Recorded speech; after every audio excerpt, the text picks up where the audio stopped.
Olá, tudo bem com vocês?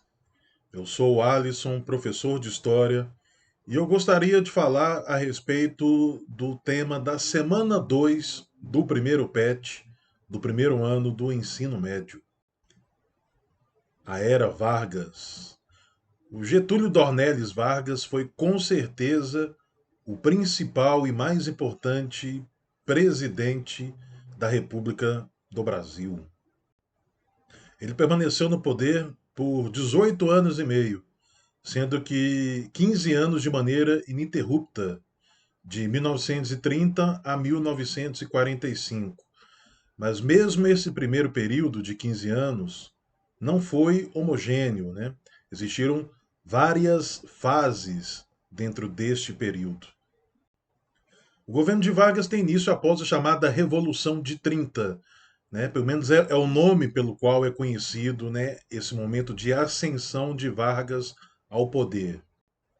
Não é bem uma revolução, né? É mais um golpe de Estado, apesar de ter realmente derrubado algumas estruturas de poder durante a chamada Primeira República, ou República Velha, ou República do Café com Leite, que foram as oligarquias estaduais. Durante boa parte da Primeira República, as principais oligarquias do Brasil, né, os principais grupos políticos, eram dos estados de São Paulo e Minas Gerais. Eles revezaram praticamente, durante quase 40 anos, a chefia do Executivo Federal, a presidência do Brasil. Em 1930, quem estava como presidente era o Washington Luiz. Apesar de não ser paulista, ele representava os cafeicultores de São Paulo. Obviamente, posterior ao governo de Washington Luiz, deveria ser um político mineiro. Mas o Washington Luiz ele lança como candidato o Júlio Prestes, que era, à época, governador de São Paulo. Nesse momento, então, é formada a chamada Aliança Liberal, com uma chapa formada por Getúlio Vargas como candidato a presidente e o João Pessoa, governador da Paraíba, como vice-presidente. E essa chapa apoiada também pela oligarquia de Minas Gerais. Essas eleições, ocorridas em março de 1930, são caracterizadas pelas fraudes eleitorais que aconteciam em todas as eleições da Primeira República. Ao final, o Júlio Prestes teve por volta de 1 milhão de votos e o Vargas 740 mil votos. Obviamente, a Aliança Liberal, né, os partidários da Aliança Liberal, não aceitaram esse resultado. E o estopim para a chamada Revolução vai acontecer após o assassinato do João Pessoa na Paraíba. Esse assassinato não tem nada a ver com a questão eleitoral, é um fato local, mas vai servir como estopim para a organização desse golpe. Um golpe em que o Getúlio Vargas conta com o apoio, obviamente, das oligarquias do Rio Grande do Sul, da Paraíba, de Minas Gerais.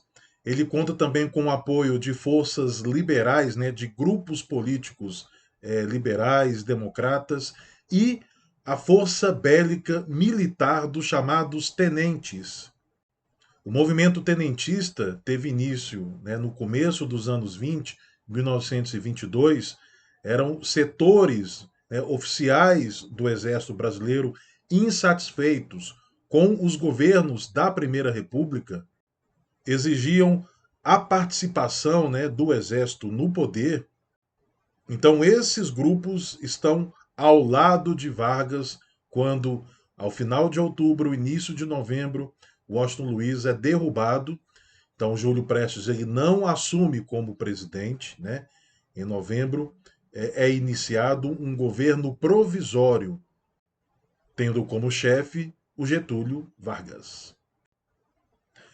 O governo provisório, no início, né, o Vargas ele dissolve o Congresso Nacional. E não só o Congresso, né, mas as assembleias, as câmaras.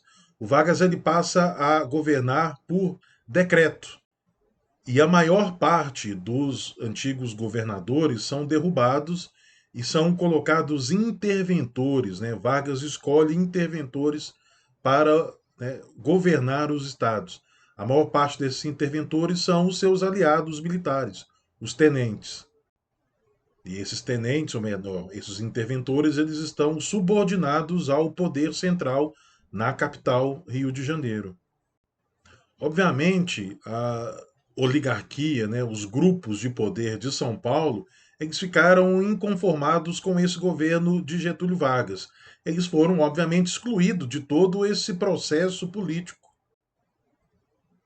E essa classe dominante paulista ela passa a exigir maior participação no governo federal. Abertamente, né, o discurso será a exigência de uma nova Constituição para o Brasil.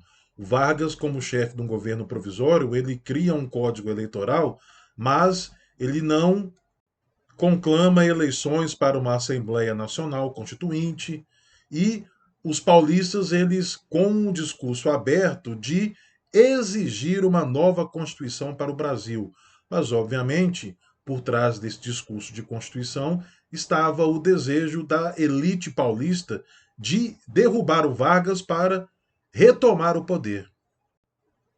Em 23 de maio de 1932, há um confronto entre principalmente estudantes de São Paulo contra as forças policiais. Nesse confronto, 13 pessoas são mortas e 4, né, desses mortos acabam entrando para a história. O Martins, o Miragaia, o Drauzio e o Camargo. As iniciais desses nomes vão dar origem ao chamado MMDC, que é o movimento paulista que vai, né, dar início à chamada Revolução Constitucionalista de 1932, que é o movimento do Estado de São Paulo, que aconteceu entre julho e outubro de 32 contra o governo Vargas. Obviamente, dentro de São Paulo, né, há toda uma movimentação da imprensa para mobilizar a opinião pública a favor dessa guerra dos paulistas contra o governo federal. É uma guerra civil, né? São Paulo tentou contar com o apoio de outros estados, mas não conseguiu, lutou basicamente sozinho contra as tropas federais durante 3 meses.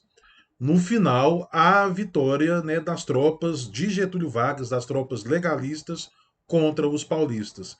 Mas essa vitória de Getúlio Vargas também é uma vitória dos paulistas, uma vez que Vargas aceita conclamar eleições para uma Assembleia Nacional Constituinte. E essa Constituição ela é promulgada em julho de 1934, né? E essa Constituição garante alguns avanços políticos, sociais para o Brasil. As mulheres teriam direito a voto, o voto seria secreto.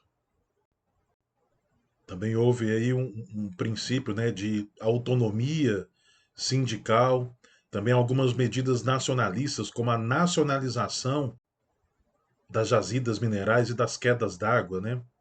A Constituição de 34 também instituiu a justiça do trabalho, o salário mínimo, a proibição do trabalho infantil, a jornada de 8 horas de trabalho diárias, férias remuneradas, descanso semanal. Óbvio que, infelizmente, nem tudo, né, nem todas esses direitos foram respeitados na prática, mas passaram pela primeira vez, né, a existirem na Constituição como um direito. Com relação à educação, o ensino primário seria oferecido gratuitamente e seria obrigatório para todos que tivessem em idade escolar. Esse mesmo ano de 1934 foi marcado por uma série de reivindicações operárias, né? Uma série de greves, principalmente no Rio de Janeiro, em São Paulo, Belém, no Rio Grande do Norte. E o governo respondeu com a Lei de Segurança Nacional, que definiu crime contra a ordem política e social, a greve de funcionários públicos, a provocação nas classes armadas, a incitação do ódio entre as classes sociais, a chamada propaganda subversiva, né, contra a ordem instituída, e a organização ou associação de partidos não permitidos por lei. Ainda sobre a Constituição de 1934, ela elegeu Getúlio Vargas como presidente constitucional até as novas eleições que iriam acontecer em 1938. Então, Vargas passa a ser presidente agora constitucionalmente eleito, né? Mesmo que por eleições indiretas. O Vargas não se deu muito bem com essa Constituição de 1934. Ele tinha tendências, sim, autoritárias, né?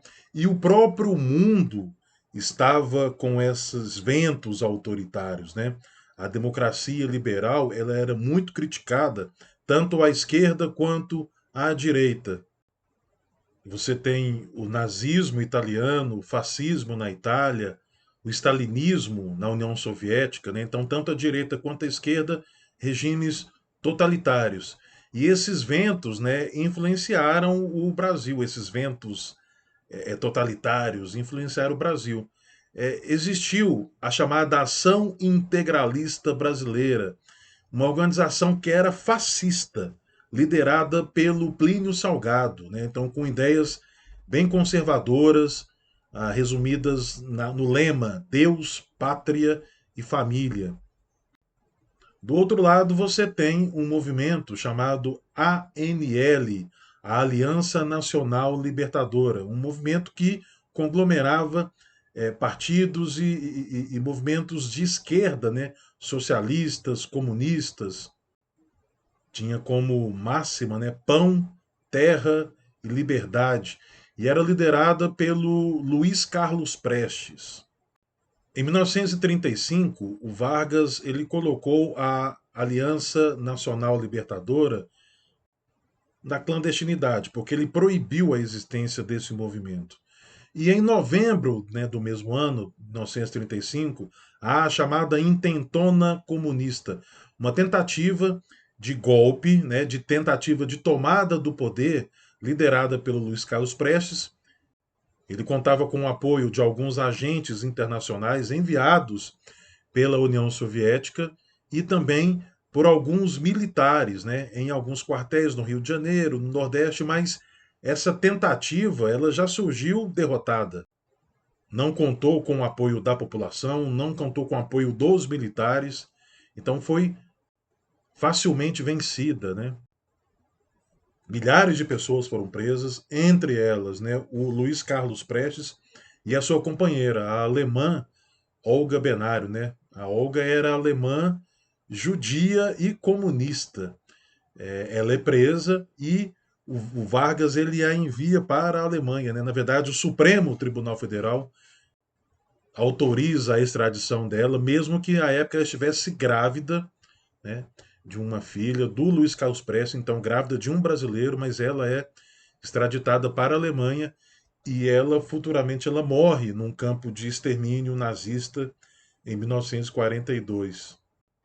Em 1938 deveriam realizar-se eleições, mas o Vargas ele começa a arquitetar alguns planos, né, para impedir que essas eleições acontecessem. Em 1937, a imprensa ela divulga uma fake news. Tem gente que acha que fake news é coisa nova, moderna, não. Uma fake news que é o chamado Plano Cohen. O Plano Cohen, na verdade, era uma carta escrita por um integralista chamado Olímpio Mourão Filho. Era uma carta falsa, né? E nesse documento estava ali um plano de tentativa de tomada do poder pelos comunistas. Então o governo ele utiliza esse plano Cohen, que era falso, né? Divulga para a imprensa e a imprensa trabalha a opinião pública, né? Então Vargas, ele no dia 10 de novembro de 1937, ele dá um golpe e inicia a chamada ditadura do Estado Novo. Então, mais uma vez, o Congresso é fechado, as assembleias legislativas, as câmaras municipais, os governadores foram substituídos por interventores e uma nova Constituição é outorgada, né, imposta. O Vargas se torna um ditador. Mas é importante saber que, mesmo um Estado forte, perseguindo os seus opositores, com censura, né, com culto à personalidade do Vargas, O governo, a ditadura Vargas não é uma ditadura fascista, nazista, até mesmo porque o partido nazista e o partido fascista, né, eram estruturas fortes que controlavam toda a sociedade, estavam inseridas em todos os setores da sociedade. Eram regimes totalitários, né? O Vargas, junto com, por exemplo, o Juan Domingos Perón, né, que era um presidente argentino, ele vai inaugurar aí o chamado populismo, né, latino-americano. Realizações e fatos, né, desse período do Estado Novo, a censura aos meios de comunicação, então rádios, revistas, jornais, e as manifestações artísticas, como o teatro, cinema, música. É criado o DIP, Departamento de Imprensa e Propaganda, para promover e divulgar as realizações do governo. Há perseguição, em alguns casos, prisão de inimigos políticos. Há a perseguição, a repressão às manifestações políticas. Nesse contexto também do Estado Novo, né, há a Segunda Guerra Mundial. Segunda Guerra Mundial que começa em 1939. O Brasil permanece aí nos primeiros anos neutro. Ele só vai escolher o lado dos aliados, Inglaterra, Estados Unidos e União Soviética, em 1942. No momento em que o próprio Vargas ele percebe, né, que os países do eixo, Itália, Japão e a Alemanha, já não vão conseguir vencer essa guerra. Né? E como o Brasil ele fazia comércio com ambos os lados, ele preferiu ficar neutro, mas resolveu escolher o lado que poderia ser, sim, né, vitorioso. Além disso, navios mercantes brasileiros foram torpedeados por submarinos alemães, então não teve jeito. Em 1942, o Brasil ele decreta guerra aos países do eixo, demora um pouquinho, né, o envio das tropas brasileiras para lutar na Europa, né, a Força Expedicionária Brasileira, ela é enviada em julho de 1944, luta na Itália. Não é uma participação vital, essencial, mas é uma participação importante. Nesse jogo, o Vargas ele consegue, para apoiar os países aliados, né, ele consegue fazer com que os Estados Unidos financiem a estrutura, né, da Companhia Siderúrgica Nacional, a CSN, né, obviamente em troca, o Brasil ele cede alguns pontos na região Nordeste para a criação de bases militares norte-americanas. Nesse contexto também há a criação da consolidação das leis do trabalho, então garantindo aí vários direitos trabalhistas, né? Tanto da carteira de trabalho, o salário mínimo, o descanso semanal, a jornada de trabalho de 8 horas, né? A regulamentação do trabalho dos menores de idade, trabalho feminino. Então, são direitos que garantem, né, ao Vargas mais do que um respeito, uma grande admiração da classe trabalhadora. Claro, né, não é simplesmente um assistencialismo do governo. O Vargas aí está atendendo reivindicações que são de anos, são de décadas, né? O governo ele nunca oferece um direito, esse direito ele é conquistado. Há também a criação de uma nova moeda, né, o cruzeiro. Já era uma ideia antiga, desde a época do Washington Luiz, nos anos 20, mas efetivamente, né, o real, que eram os réis, eles deixam de existir e é criada a nova moeda, o cruzeiro. Com o fim da Segunda Guerra Mundial, surge uma contradição aqui no Brasil. Afinal de contas, o país envia tropas para a Europa para lutar contra governos ditatoriais, sendo que nós estamos vivendo uma ditadura aqui no Brasil. Então, há, há o surgimento de várias manifestações, de vários movimentos envolvendo tanto artistas quanto intelectuais, profissionais liberais, que eles passam a exigir a liberdade, né, ao país, a exigir a volta, o retorno da democracia. O Vargas ele tenta liderar, né, esse retorno, ele admite, né, que o Estado Novo está finalizando, mas ele quer liderar esse retorno. Surge o chamado movimento queremista, que é o movimento de queremos Getúlio Vargas, com ou sem constituinte. Tenta liderar esse movimento, mas mesmo assim não consegue. Né? No dia 28 de outubro, ele coloca o irmão dele, o Benjamin Vargas, como chefe da polícia no Rio de Janeiro, e o exército, setores do exército, mesmo setores do exército que ajudaram em 1930, que apoiaram o Estado Novo em 37, o derrubam no dia 29 de outubro de 1945. Mesmo assim, o Vargas ele não perde os direitos políticos, ele não é preso, não é exilado, né? Ele simplesmente larga o poder. Acontecem novas eleições até que o novo presidente, né, eleito, o general Dutra, seja empossado. O Brasil ele é governado aí por 2 meses pelo presidente do Supremo Tribunal, né, o José Linhares, e o Vargas, inclusive, participa, né, dessas eleições, ele é eleito senador. Acaba nem indo muito ao Rio de Janeiro, ele vive mais na sua cidade natal, em São Borja, né, e de lá ele promete retornar à presidência, nos braços do povo. O que efetivamente vai acontecer, mas esse aí é um outro capítulo.